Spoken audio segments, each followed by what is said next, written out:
ओम सूर्याय नमः। आज रविवार को आप सुनिएगा रविवार व्रत कथा।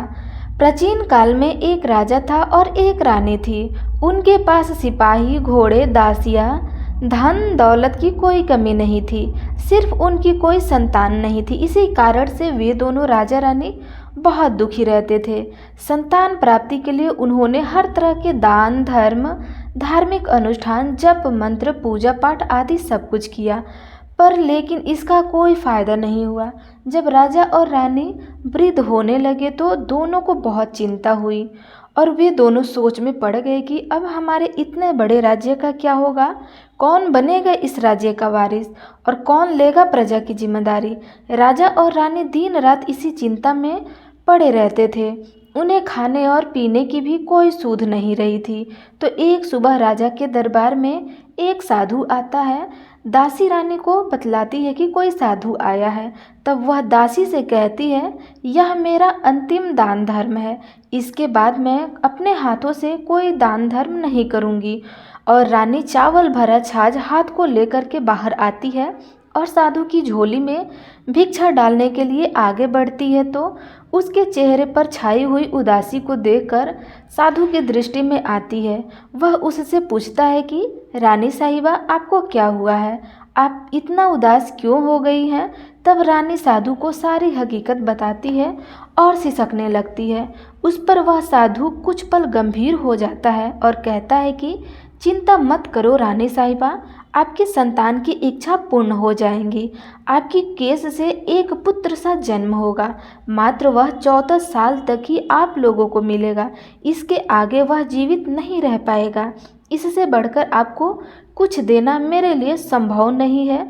अपनी बात पूरी करते उसने अपनी झोली में हाथ डाला और झोली में से एक भभूत निकाल करके रानी को दे दिया और कहा, आप और महाराज दोनों इसे बांटकर ग्रहण कर लेना। तुम्हें जल्द ही पुत्र की प्राप्ति होगी। और वह साधु अपनी राह को चल गया। इसके जाने के बाद रानी सोचने लगी कि 14 साल तो 14 साल ही सही, उतने समय के लिए हमें पुत्र तो मिलेगा, यही काफ़ी है। इतने साल तक मैं उसे जी जान से बड़ा करूँगी, उसे ढेर सारा प्रेम करूँगी, लाड दुलार करूँगी, अपनी संतान की मुराद पूरी करूँगी। उस रात अपना सारा राजकाज खत्म करके राजा जब रानी के महल में गए तो रानी ने राजा को सारी बात बता दी और साधु की दी हुई भभूत राजा को दिखाकर बोली कि साधु महाराज ने यह भभूत हम दोनों को ग्रहण करने के लिए दिया है। राजा बोले, इतना दान और धर्म किया, जप और तप किया, इसका कोई फल नहीं मिला। अब इस भभूत से हमें क्या संतान प्राप्त होगी?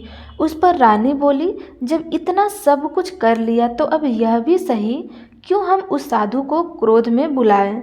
राजा को अब किसी बात पर विश्वास नहीं था, पर रानी को दुख ना पहुँचे इसलिए वह राजी हो गया। और राजा रानी दोनों नहाते धोते हैं, फिर अपने भगवान का नाम स्मरण करते हैं, अपने पुरखों और स्मरण करते हैं और उस साधु महाराज का नाम स्मरण करके वह भभूत बांटकर दोनों खाते हैं। इसके बाद दोनों निश्चय होकर सो जाते हैं। तो कुछ ही दिन गुजर जाते हैं और साधु द्वारा कहे अनुसार रानी गर्भवती हो जाती है। उस पर राजा और रानी दोनों ही खुशी गगन में नहीं समाते। राजा रानी से बोलते हैं, महारानी, सचमुच साधु महाराज की कृपा हो गई। तो 9 महीने बाद रानी ने एक सुंदर पुत्र को जन्म दिया। राजा ने बड़ी धूमधाम से पुत्र का नामकरण किया। सारे राज्य में 8 दिन तक अंश तर्पण रखा, उत्सव मनाया गया। आप पुत्र की कुंडली देखने के लिए राजा के सबसे विद्वान पंडित जी को बुलाया गया। जो कुंडली देखकर पंडित जी बड़े चिंतित होकर कहने लगे, महाराज, हमारा राजपुत्र सिर्फ 14 साल तक हमारे पास रहेगा। राजा को इस बात की भनक तो थी ही, रानी को भी साधु महाराज की बात याद आई। दोनों चुप रह जाते हैं। इसके बाद राजा और रानी बड़े प्यार से बेटे की परवरिश करते हैं, उसकी हर ख्वाहिश पूरी करते हैं और थोड़े समय के लिए ही सही, भगवान ने संतान की अपनी मुराद पूरी कर ली। इससे वे समाधान मांगते हैं। राजपुत्र दिन प्रतिदिन बड़ा होता गया। जब वह 7 साल का हो जाता है तो राजा एक अच्छे गुरु की नियुक्ति करने के लिए पढ़ाई लिखाई करने के लिए या घुड़सवारी आदि 12 विद्याओं का शिक्षण देते हैं। जब वह सब शास्त्र विद्या में परंपरागत हो जाता है और 12 साल की उम्र का हो जाता है, तब एक अच्छी सी राजकन्या खोजकर उसकी शादी करा देते हैं। वो 2 और साल बीत जाते हैं, बेटा 14 साल का हो जाता है। एक दिन राजपुत्र राजा से बोलता है कि पिताजी, मैं अपना सारा राज्य घूमकर देखना चाहता हूँ। आज तक मैंने सिर्फ एक रजवाड़े के अतिरिक्त कुछ देखा ही नहीं है। बेटा की बात सुनकर राजा चिंतित हो जाते हैं, क्योंकि पुत्र को 14वां साल शुरू हो चुका था। अब कोई अनहोनी होने का वक्त नज़दीक आ पहुंचा था, लेकिन राजा यह सब बातें पुत्र को बता नहीं सकते थे। राजा अपने चेहरे पर खुशी लाकर बेटे से कहते हैं कि हाँ हाँ, जरूर जाओ बेटा, तुम्हें अपना सारा राज्य घूमकर देखना चाहिए। कहाँ क्या है यह सब जानना चाहिए। कल मेरे बाद तुम ही तो राजा बनोगे ना। मात्र एक बात का ध्यान रखो, तुम जहाँ जा रहे हो, क्या कर रहे हो, यह बात अपनी पत्नी को नहीं बताना। पुत्र कहता है ठीक है पिताजी, आपने जैसा कहा है मैं वैसा ही करूँगा। राजपुत्र दिन भर अपनी पत्नी के साथ रहता है, खुशियाँ मनाता है और रात को 12 बजे वह उठकर बाहर चला जाता है। फिर सुबह होने से पहले वापस अपने महल में आकर सो जाता है। ऐसा बहुत दिनों तक चलता रहा और पुत्र का 14वां साल खत्म होने के कुछ ही दिन बाकी रहे थे। इतने में उसकी पत्नी यानी छोटी रानी रात में जग जाती है। वह देखती है कि बिस्तर पर राजपुत्र नहीं है। वह महल में सब जगह देखती है तो राजपुत्र कहीं नजर नहीं आते हैं। वह क्या करती है, किसे कहती है, वह चुपचाप रहती है। फिर वह सुबह होने पर देखती है कि उसका पति अपने जगह सोया हुआ है। वह पति से कुछ नहीं पूछती है, लेकिन दूसरी रात भी जब वैसा ही होता है, तीसरी और चौथी रात और कुछ दिनों तक ऐसा ही चलता रहा। तब रानी बहुत चिंतित हो गई। उसके मन में ढेर सारे सवाल उठते हैं, लेकिन उसे पूछने में डर लगता था।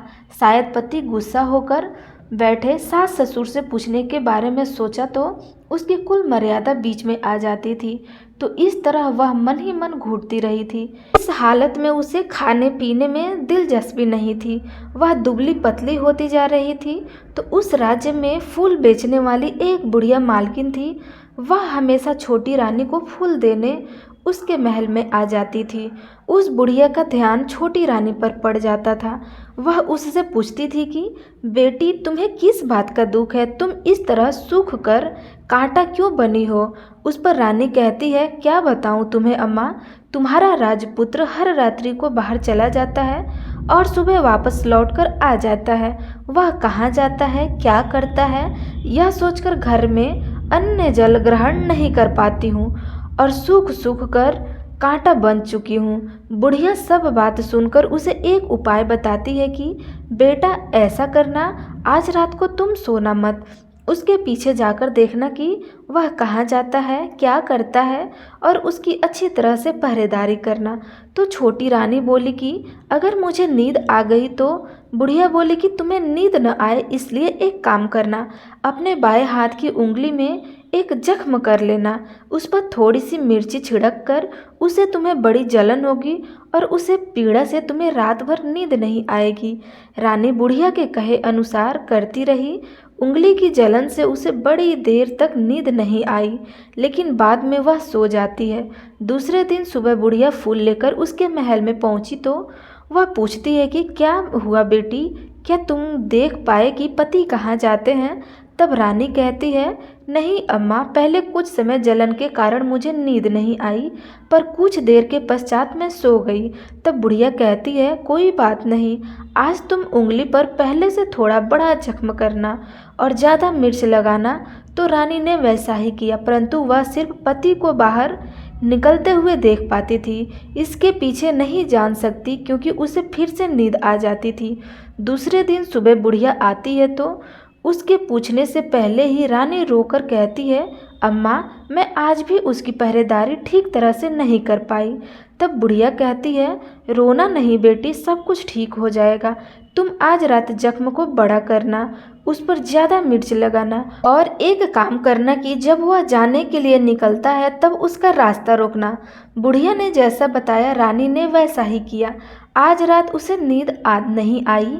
पति जब रात को महल से निकलने के लिए चलने लगा तो वह बुढ़िया ने जैसा बताया वैसा ही करती है। दौड़कर जाकर पति का रास्ता रोकती है और कहती है, कहाँ जा रहे हो, किससे मिलने जा रहे हो, मुझे बताओ। राजपुत्र उसे समझाने की बहुत कोशिश करते हैं। देखो, अगर मैंने तुम्हें यह बता दिया तो मैं तुम्हें दोबारा नहीं मिल पाऊंगा। रानी कहती है, कोई बात नहीं, ना मिल पाओ, लेकिन आप रात के समय कहाँ जाते हो यह मुझे बता दो।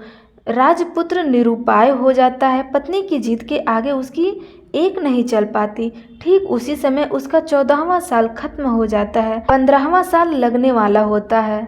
वह जो जाने दो यह सोचता है और कुछ चावल मंत्रों से सिद्ध करके पत्नी को देखकर कहता है कि इन चावल के दानों को हाथ की मुट्ठी में पकड़ना, पहले दाएं हाथ में पकड़ो, चावल मेरे ऊपर फेंकना, मैं कौन हूँ तुम्हें पता चल जाएगा। बाद में बाएं हाथ में पकड़े चावल मेरे ऊपर फेंकना, मैं जैसा था तुम्हें मिल जाऊंगा। लेकिन यदि तुम बाएं हाथ के चावल मेरे ऊपर फेंकना भूल गई तो मैं तुम्हें कभी नहीं मिल पाऊंगा। रानी ने कहा, नहीं भूलूंगी। रानी बड़े आत्मविश्वास के साथ यह कहकर दाएं हाथ में पकड़े चावल पति के ऊपर फेंक देती है तो राजपुत्र एकदम एक विशाल घोड़ा बन जाता है। एकदम उम्दा सफ़ेद गर्दन पर लंबी आहार देखते देखते वह तेजी से दौड़ने लगता है। रानी उस घोड़े को एकदम भौचक्की होकर देखने लगती है और पति ने बाएं हाथ में चावल फेंकने की जो बात कही थी वह भूल जाती है। उसकी आंखों के सामने घोड़ा महल से बाहर निकलकर चला जाता है। घोड़ा जो महल से बाहर जाता है तो वापस नहीं आता है। अब रानी को बड़ा पश्चाताप हुआ। वह स्वयं को कोसने लगी, लेकिन अब उसका कोई फायदा नहीं होने वाला था। राजपुत्र अब वापस नहीं आने वाला था। सुबह होते ही महाराज को सब बात पता चल गई। उन्हें बहुत दुख होता है। वे बिस्तर पकड़ते हैं और राह देखते हैं कि एक दिन उनका बेटा वापस आ जाएगा।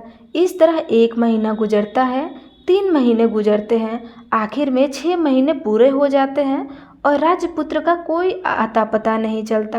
प्रधान राजपुत्र को ढूंढने के लिए राजा के गांव-गांव सिपाही भेजते हैं, लेकिन उन्हें कोई सफलता नहीं मिलती। इधर रानी अपनी हठ के कारण पति गायब हो गया है यह सोचकर स्वयं को मन ही मन कोसती है और प्रण लेती है कि कुछ भी करके पति को ढूंढ कर लाएंगी और उसे वापस लेकर आएंगी। एक दिन सुबह उठकर ससुर के महल में जाती है और कहती है कि मैं अपने पति को खोजने जा रही हूँ। महाराज को और क्या चाहिए था, कुछ भी करके उनका बेटा उन्हें वापस मिलना चाहिए था। वे बहू को जाने की अनुमति देकर कहते हैं, बेटी तुम्हें जो चाहे वह करो, जहाँ जाना है वहाँ जाओ, लेकिन हमारे बेटे को वापस लेकर आओ। अब रानी अपना शाही भेष बदलकर एक सेठानी बन जाती है। कुछ दासियों को, कुछ नौकरों को साथ ले लेती है, कुछ सामान साथ ले लेती है और राजा की सीमा पर जाकर वहाँ एक भोजनालय खोल देती है। वहाँ आने वाले सब यात्रियों को खाना मुफ्त में देने लगती है। मात्र एक शर्त रखती है कि खाने वाले को उसकी देखी हुई कोई अजीब चीज़ उसकी मालकिन को यानी राजकन्या को बतानी पड़ेगी। तो वहाँ आने वाले हर नागरिक अपनी तरफ से मैंने यह देखा कहकर वहाँ से मुफ्त खाना खाकर जाते थे। परंतु रानी को जो बात चाहिए थी वह अब तक नहीं मिल पाई थी। ऐसे ही कुछ दिन बीत गए तो रानी के महल में फूल लेकर जाने वाली बुढ़िया के एक बेटा और बहू थे। उनका एक छोटा बेटा था, यानी बुढ़िया का एक पोता था। तो बेटा और बहू सुबह काम के लिए निकलते थे तो पोते को संभालने की जिम्मेदारी बुढ़िया पर रहती थी। दिन भर पोते को संभालती थी। एक दिन बुढ़िया को पान खाने की आदत थी तो पान लगाने के लिए चूना चाहिए था। वह उसे तैयार करने के लिए सीपियाँ लेकर आई। इन सीपियों को भूनने के लिए गोबर के कंडे चाहिए थे। कंडे इकट्ठा करने के लिए वह बांस की टोकरी लेकर चरवाहे के मैदान में गई। वहाँ बहुत सारे कंडे थे। उन्हें जमा करते करते उसे घर आने में अंधेर हो गया। इस ओर शाम होते ही काम से वापस आकर बेटा और बहू घर पहुँचते हैं तो देखा कि बच्चा घर पर अकेला है और रो रहा है। वे दोनों गुस्से से लाल पीले हो गए। इतने में बुढ़िया घर आ पहुंची। बेटे ने पूछा, पोते को घर अकेला छोड़कर कहाँ गई थी। तब बुढ़िया बताने लगी कि मैं गोबर के कंडे इकट्ठा करने गई थी। इस पर बेटा बोला, दोबारा बच्ची को अकेला घर छोड़कर यदि कहीं गई तो मैं तुम्हें बहुत पीटूंगा। तब बुढ़िया कहने लगी, नहीं बेटा, फिर कभी ऐसा नहीं करूंगी। लेकिन दूसरे ही दिन बुढ़िया यह बात भूल गई और फिर चरवाहे के मैदान पर कंडे इकट्ठा करने के लिए चली गई। शाम को जब बेटा और बहू काम से वापस लौटे तो देखा कि बच्चा घर पर अकेला है और रो रहा है। अब उसके बेटे की सनसनी खत्म होने लगी और बुढ़िया के वापस आने पर उसे घर से निकाल दिया। बुढ़िया रात भर घर के बाहर अंधेरे में बैठी रही और सुबह होते ही हाथ में टोकरी लेकर कंडे इकट्ठा करने के लिए निकल गई। उस दिन उस पर कंडे इकट्ठा करने का मानो पागलपन सवार हो गया था। कंडे इकट्ठा करते करते जब अंधेरा हो गया उसे मालूम ही नहीं चला। उससे जब ध्यान आया तो गांव का रास्ता भी ठीक तरह से दिखाई नहीं दे रहा था। वह अंधेरे में आंखें फाड़कर देखती देखती किसी तरह आगे निकल पड़ी तो एक कपिला गाय छन छन की आवाज़ करती गली की घंटी बजाते ठुमक कर उस मैदान पर आ गई। उसे देखकर बुढ़िया सोचने लगी कि इस गाय के पीछे पीछे जाऊंगी तो गांव तक पहुंच जाऊंगी। तब बुढ़िया उसके पीछे पीछे जाने लगी। वह गाय उस मैदान से लेकर एक एक करके 6 मैदान पार करती गई। आखिर में वह 7वें मैदान तक पहुंची ही थी तो क्या होता है कि उस मैदान पर एक बड़ा सा पत्थर है। गाय जाकर उस पत्थर को अपना सींग मारती है। जब गाय ने सींग मारा तो वह पत्थर दूर हट गया और पाताल से नीचे जाने की सीढ़ियाँ दिखाई देने लगी। तब वह गाय उन सीढ़ियों से नीचे जाने लगी। बुढ़िया अब वह देख रही थी और झट से जाके गाय की पूंछ को पकड़ लिया। वह गाय के साथ नीचे पाताल में पहुंच गई और तुरंत ही गाय की पूंछ छोड़ दी और इधर उधर देखने लगी। उसने देखा कि वहाँ दीप और दिए जलते हैं और तेज रोशनी गाय के ऊपर पड़ती है और वहाँ उद्भट घटनाएं घटने लगती है। गाय के नीचे जाते ही उसके गले में अपने आप साल पड़ गई और छम छम करके कोई दूध आड़ी में गाय का दूध दूहने लगा। लेकिन जो भी कोई वह कर रहा था वह मात्र दिखाई नहीं दे रहा था। बुढ़िया बहुत घबरा गई, कहाँ आकर फंस गई यह सोचने लगी और यहाँ वहाँ छिपने के लिए जगह ढूंढने लगी। लेकिन उसे कहीं भी जगह नहीं मिला। हर जगह उजाला ही उजाला था।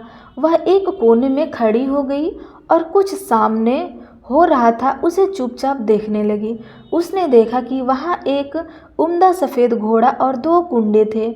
उसमें से एक कुंड में उस घोड़े ने छलांग लगाई और ऊपर आ गया और उस घोड़े को अब राजपुत्र का रूप प्राप्त हो गया।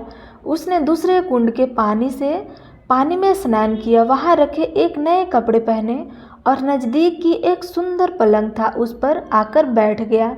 उसके सामने अपने आप 5 पकवान की थाली आ गई, दूध की एक प्याली भी आ गई, 5 सुपारी आ गई। उसके सामने एक दिया जलता रहा और राजपुत्र ने खाना खा लिया, पानी पी लिया, 5 सुपारी खाई और बिस्तर पर लेट जाने से पहले सूर्यदेव का स्मरण करके सामने जलते हुए दिए से पूछा, हे दीपंकर, मेरे माता पिता क्या कर रहे हैं? दिया बताने लगा, वो तो बेटे के शोक में डूबे हैं, राजपाट कौन संभालेगा?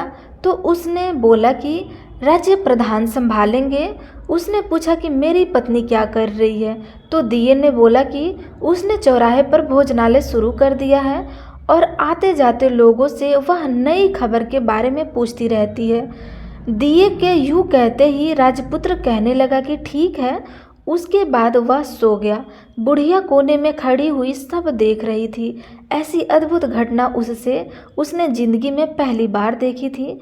उसके अंदर ही अंदर चिलबुलाहट होने लगी। वह अपनी भूख प्यास भूल गई और आगे क्या होता है कि उसे उत्सुकता से देखने लगी। लेकिन उसके बाद और कुछ घटनाएं नहीं घटती। रात गुजर गई और सुबह हो गई। पलंग पर सोया हुआ राजपुत्र उठा और फिर से पहले वाले कुंड में छलांग लगाई और वह फिर से घोड़ा बनकर कुंड से बाहर आ गया। वह तेजी से उस पाताल नगरी के बाहर निकल गया, लेकिन वह कहाँ गया बुढ़िया को कुछ पता नहीं चला। इसके बाद पिछली रात की तरह कोई उस गाय को छम छम करके दूध दूहने लगा। जैसे ही दूध दूहने खत्म हुआ, उसके गले की साल अपने आप खुल गई और वह गाय तेजी से ऊपर जाने लगी। सीढ़ियों की ओर भागने लगी। गाय को दौड़ता देख बुढ़िया सोचने लगी कि अब गाय के साथ यहाँ से ऊपर जाना की समझदारी करती हूँ, नहीं तो कोई मुसीबत आकर उसके ऊपर टपक जाएगी। झट से उसके गाय की पूंछ पकड़ ली और गाय के साथ ऊपर आ गई। गाय जब मैदान में पहुंची तो उस सुरंग का रास्ता अपने आप बंद हो गया और उसके मुंह पर एक बड़ा सा पत्थर पहले की तरह खड़ा हो गया। ऊपर आकर वह गाय जंगल की ओर निकल गई। इधर बुढ़िया एक कदम बावली हो गई थी। उसने पताल नगरी में जो कुछ देखा वह जल्द से जल्द किसी को बताने के लिए उतावली हो गई थी। उसे एकदम याद आया कि नगर की सीमा पर कोई औरत भोजनालय चलाती है और नई बात बताने वाले को अच्छा खाना पीना मुफ्त में देती है। वह सोचने लगी कि क्यों न मैं उसे बात कहूँ, उस औरत को जाकर बताऊँ। यदि उसे यह बात पसंद आई तो बाकी जीवन खाने पीने की झंझट से मुक्ति मिल जाएगी। तब बुढ़िया ने मन में तय किया और तुरंत उस भोजनालय के द्वार पर टंगी नगाड़े के सामने खड़ी हो गई और जोर जोर से नगाड़ा बजाकर शुरू कर दिया। नगाड़े का इस तरह शोर सुनकर मालकिन यानी छोटी रानी मन में प्रसन्न हो गई कि शायद कोई बड़ी बात लेकर यहाँ आया हुआ है। रानी ने सिपाही को आदेश देते हुए कहा, जाइए और कोई आया है उसकी अच्छी तरह से खातिरदारी कीजिए। आदेश पाते ही सिपाही नीचे दौड़ गए तो एक बुढ़िया नगाड़ा बजा रही थी। उसने पूछा, क्यों नहीं बुढ़िया, क्या हुआ, क्यों नगाड़ा बजा रही हो? मुझे बोली, कुछ नहीं बेटा, यह खाना मिलता है ना, इसलिए आई हूँ। खाना चाहिए? मिलेगा, लेकिन तुझे कोई नई बात बतानी पड़ेगी। हाँ बताऊंगी, एक बात मालूम है मुझे। इस पर सिपाही उसे अंदर लेकर गए। उसको मालकिन का आदेश था कि जो कोई बुढ़िया या बूढ़ा बुजुर्ग वहाँ आए उसके साथ अच्छी तरह से पेश आना, उनका अच्छे से आदर सत्कार करना। तो सिपाही ने उस बुढ़िया का भरपूर आदर सत्कार किया। यह उसे बड़ी सिद्ध थाली भरकर व्यंजन परोसते थे। बुढ़िया कुछ दिनों में भूखी थी, वह खाने पर टूट पड़ी। खाना खाने के बाद सिपाही ने उसे नई साड़ी पहनने की दी। उसके बाद उसे लेकर रानी के पास आए। बुढ़िया और रानी ने तुरंत एक दूसरे को पहचान लिया। तब रानी ने बुढ़िया से कहा कि अम्मा, अब बताओ तुमने क्या नई बात देखी है? नई बात मैंने कोई नई बात देखी है। बुढ़िया बोली, वह तो मेरे पास तुम्हें देने के लिए या कुछ खाने के लिए नहीं थे, इसलिए मैंने झूठ कहा और नगाड़ा बजाया। रानी ने कहा, अम्मा घबराना नहीं, मैं किसी को तुम्हारी बात नहीं बताऊंगी। फिर भी बुढ़िया ने कहा कि मेरे पास कोई नई बात नहीं है। इस पर रानी ने उससे कहा, देखो अम्मा, यदि तुमने मुझे वह नई बात बताई तो तुम्हें जिंदगी भर मैं तुम्हारी देखभाल करूंगी और तुम्हें रानी माता की तरह रखूंगी। अब बुढ़िया बताने को तैयार हो गई। उसने जो कुछ उस चराह वाले मैदान पर देखा था वह सब कुछ कुंवर रानी को बता दिया। बुढ़िया की वे बात सुनकर कुंवारिन को यकीन हो गया कि वह राजपुत्र उसी का पति है। वह तुरंत बुढ़िया से कहने लगी कि अब माँ मुझे उस जगह पर ले चलो। जब बुढ़िया बोली, नहीं बेटी, वह पताल राज्य है, सांप है, यदि किसी ने तुम्हें देख लिया तो तुम्हारी जान खतरे में पड़ सकती है। लेकिन रानी उसकी एक भी नहीं सुनी, उसे उस जगह ले जाने के लिए हठ करने लगी। आखिर में बुढ़िया ने उसका कहना मान ही लिया और कहने लगी, ठीक है, मैं तुम्हें वहाँ लेकर जा सकती हूँ, पर आज नहीं लेकर जाऊँगी, कल लेकर जाऊँगी। तो दूसरे दिन दोपहर को रानी बुढ़िया के साथ उस मैदान पर गई और एक जगह छुपकर गाय के आने की राह देखने लगी।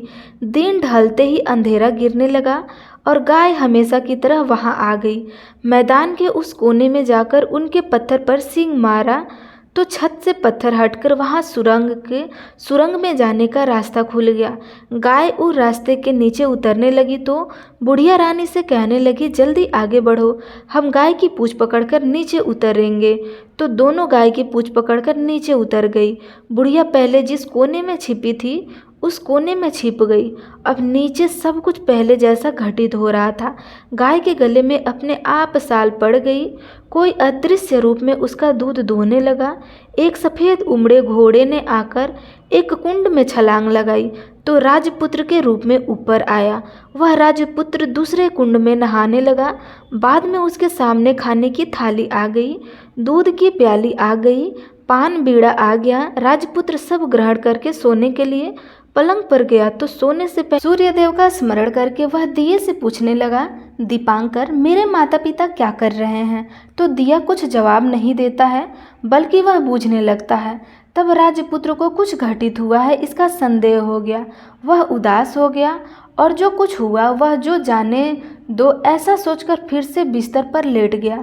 अब रानी का संयम छूट गया। वह दौड़कर पति के पास गई और उसके पैर पड़ने के लिए आगे बढ़ने लगी।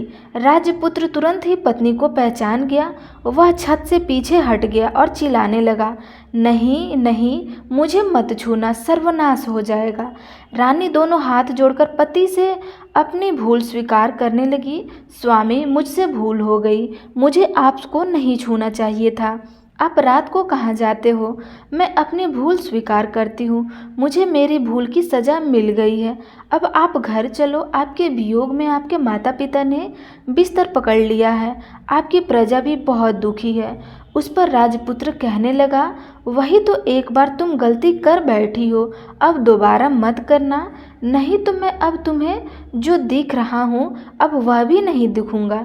रानी वह विलाप करने लगी, जोर जोर से जमीन पर सिर पटकने लगी। राजपुत्र के मन में उसके प्रति दया उत्पन्न हो गई। वह उससे कहने लगा कि यदि तुम मुझे पाना चाहती हो तो तुम्हें एक काम करना होगा। काम कठिन है, लेकिन वह तुम्हें अकेले ही करना होगा। रानी ने कहा, कहो स्वामी, कितना भी कठिन काम हो मैं अवश्य पूर्ण करूंगी। रानी कहने लगी, इस बात पर राजपुत्र ने उसे बताया, इस पताल में ऊपर जाते ही तुम्हें एक घना जंगल नजर आएगा। ऐसे 6 जंगल पार करने के पश्चात तुम्हें एक 7वां जंगल मिलेगा। वह जंगल सबसे घना है। उस जंगल के बीचों बीच एक पीपल के पेड़ है। उसके आसपास की जगह पत्ते, फंदे, जटाएं आदि से ढक चुकी है। वहाँ बाघ, शेर, सांप और भालू बैठते हैं। तुम्हें उनको सबको भगाकर वह जगह साफ करनी है। उसको गोबर से लिपाई करके पवित्र बनाना है, रंगोली से सजाना है। उसके बाद वहाँ धूप, कपूर, अगरबत्ती जलानी है, फूल और कुमकुम से पेड़ की पूजा करनी है, दूध और दही से बने चावल का भोग चढ़ाना है। यह सब तुम्हें दोपहर को 12 बजे से पहले करना है। 12 बजने के समय तुम्हें उस जगह पर बैठकर सूर्य भगवान का ध्यान करना है। ठीक 12 बजे सूर्य भगवान का रथ वहाँ उतरेगा। वे सब देखकर खुश हो जाएंगे और कहेंगे कि जिस किसी ने भी यह सब कुछ किया है उसे मैं मनचाहा फल दूंगा। तो तुम सामने जाकर उसके रथ का दाहिना घोड़ा मांगना, मैं तुम्हें मिल जाऊंगा। इतनी बात कहकर राजपुत्र अपने पलंग पर सो गया और छोटी रानी भोर होने की राह देखने लगी। भोर होते ही वह बुढ़िया के साथ गाय की पूंछ पकड़कर ऊपर आ गई। ऊपर आने के बाद वह बुढ़िया से कहने लगी, अम्मा, अब मैं अकेले ही आगे जाऊंगी, तुम भोजनालय वापस चली जाओ। वह जंगल में जाकर राजपुत्र की बताई जगह ढूंढने लगी और स्वयं आरी से वह सब साफ करने लगी। करके बाद में राजपुत्र ने जैसा बताया वैसा ही लिपाई पोताई करके वापस आ गई। दूसरे दिन सुबह होने से पहले उठी और जंगल में उस जगह पहुंची।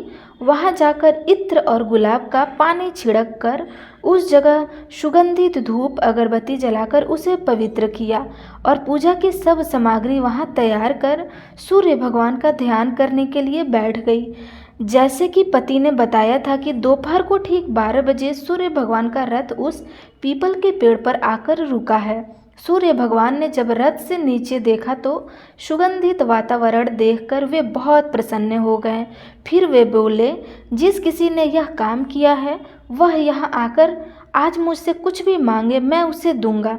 रानी ने जब यह शब्द सुनी तो बिना समय गवाए दौड़कर उनके सामने आई और उनको दंडवत नमस्कार करके बोली, भगवान, वह मैं ही हूँ, मैंने यह जगह साफ किया है। अच्छा, तो तुम्हें जो चाहिए वह मांगो। भगवान, मुझे आपके रथ का दाहिना घोड़ा चाहिए। सूर्य भगवान बोले, नहीं, मैं तुम्हें और कुछ दे सकता हूँ, लेकिन यह घोड़ा नहीं दे सकता। मेरे रथ के 12 घोड़े हैं, तुम चाहो तो कोई और घोड़ा मांग लो, लेकिन यह दाहिना घोड़ा नहीं, वह मैं तुम्हें नहीं दे सकता। छोटी रानी ने एक नहीं सुनी। वह सूर्य देव से एक ही बात कही जा रही थी। वह दाहिना घोड़ा दे दीजिए, नहीं तो मैं आपके पैरों में गिरकर अपनी जान दे दूंगी। अब सूर्य देवता धर्म संकट में पड़ गए। उन्होंने वचन दे दिया था, अब अपने वचन से पलट भी नहीं सकते थे। ठीक है, दे दिया तुम्हें घोड़ा, सूर्यदेव ने कहा। फिर एक बात और भी कही, देखो मैंने तुम्हें घोड़ा तो दे दिया है, लेकिन वह तुम्हें यहाँ नहीं मिलेगा, तुम्हें उसे पाताल लोक में जाकर लाना होगा। रानी बोली, पाताल लोक में ही क्यों भगवान, मैं उन्हें पाने के लिए कहीं भी जा सकती हूँ। रानी को वचन देकर सूर्यदेव अपने मार्ग को चल गए और इधर रानी जंगल में अपने भोजनालय में आ गई। फिर वह बुढ़िया को लेकर उस मैदान पर आ गई और जल्दी ही शाम हो गई। शाम होते ही वहां पर वह गाय आ गई और उसने सींग मारकर सुरंग का पत्थर हटाया और नीचे उतरने लगी। रानी और बुढ़िया जल्दी ही उसकी पूंछ पकड़कर नीचे उतर गई। नीचे पाताल में सब घटनाएं पहले से ही घटित होने लगी। घोड़े का एक कुंड में नहाकर राजपुत्र बन जाना, नहाए धोकर पलंग पर जाकर बैठना, तो उसे खाने की थाली, दूध की प्याली आना, पान का बीड़ा आना। लेकिन आज एक नई बात घटी। आज दो दो थाली, दो दो दूध की प्याली और दो दो पान के बीड़े उसके सामने आए। वह कुछ नहीं बोला। अपने हिस्से की थाली खाकर, दूध पीकर और पान का बीड़ा चबाकर वह सोने चला गया और हमेशा की तरह दिए से पूछने लगा कि दिए, दीपंकर, मेरे माता पिता क्या कर रहे हैं? वे दोनों तुम्हारे शोक में मरने की स्थिति में पहुंच गए हैं। ऐसा झट से उसकी आंखों में आंसू टपकने लगा। फिर वह पूछने लगा कि दिए, दीपंकर, मेरा राज्य में कौन चला रहा है? तुम्हारा राज्य प्रधान चला रहा है और वह सब कुछ हड़प चुका है। वह प्रजा पर बहुत अत्याचार कर रहा है। यह सुनकर राजपुत्र को बहुत गुस्सा आया। वह गुस्से से अपनी मुट्ठी भेजने लगा। वह पूछने लगा कि दिए, दीपंकर, मेरी पत्नी क्या कर रही है? अब दिया कुछ बोल नहीं पा रहा और चुप रहा। अब रानी का संयम जवाब दे गया। वह दौड़कर पति के गले लग गई। अब मैं तुम्हें मिल गया। राजपुत्र कहने लगा, सच कहते हो? अब आप फिर से घोड़ा तो नहीं बनोगे ना? नहीं, दोबारा घोड़ा नहीं बनूंगा। तुमने जो इतने सारे कष्ट उठाए हैं मुझे पाने के लिए, इसलिए सूर्यदेव ने मुझे सदा के लिए घोड़े के जन्म से मुक्त कर दिया है। राजपुत्र ने बड़े प्यार से कहा और उसे गले लगाया। उसके आंसू पोंछे और कुछ देर के पश्चात सुबह हो गई तो गाय की श्रृंखला टूटकर वह ऊपर भूलोक जाने के लिए। तब रानी, राजपुत्र और बुढ़िया उसकी पूंछ पकड़कर ऊपर आ गए। ऊपर आने पर वे सीधे भोजनालय में पहुँचे। वहाँ का सब सामान लोगों में बांट दिया और उन पर ताला लगाकर अपने राज्य में लौट गए। राजपुत्र वापस आता और उसके तेवर देखकर प्रधान घबरा जाता है। राजपुत्र ने उसे बंदी बनाकर कैद खाने में डाल दिया और राज्य की बागडोर अपने हाथों में ले लिया। इसके बाद वह अपने माता पिता को मिलने उसके महल में गया। तब राजपुत्र क्या देखता है कि उसके माता पिता उसके शोक में अस्थिया पंजर बने हुए हैं। पुत्र को वापस आया देखकर मरड़ासन राजा रानी की आंखें से टप टप आंसू बहने लगे। इन दोनों ने पुत्र को गले लगा लिया, उसे प्यार से सहलाया और इतना होने के बाद उसकी सेहत में एकदम सुधार आने लगा। वे अब बिस्तर से उठकर बैठ गए, पुत्र को आशीर्वाद देने लगे। राजा पुत्र के आने की खबर तुरंत ही राज्य में फैल गई। प्रजा खुशी से फूल नहीं समाई। प्रजाजन राजमहल के सामने इकट्ठा हो गए। राजपुत्र ने भी उन्हें दर्शन दिए और आज से उन्हें कोई दुख नहीं पहुंचाएगा, ऐसा वचन भी दिया। अब राजा अपने पुत्र का राज्य अभिषेक करके उसे सिंहासन पर बिठा दिया और बहू को महारानी का दर्जा दे दिया और स्वयं अपने पति के साथ ईश्वर के स्मरण करते खुशी से दिन बिताते गए। महाराज बन गया। राजपुत्र अपनी तरह से राज्य चलाने लगा और पति पत्नी अपने सुख शांति से जीवन व्यतीत करने लगे। उस बुढ़िया को रानी ने अपने ही पास रख लिया और उनकी अच्छी तरह से देखभाल करने लगी। बुढ़िया और उसके बुढ़ापे के दिन खुशी से गुजरने लगे। तो आप सब प्रेम से बोलिए, सूर्य नारायण भगवान की जय।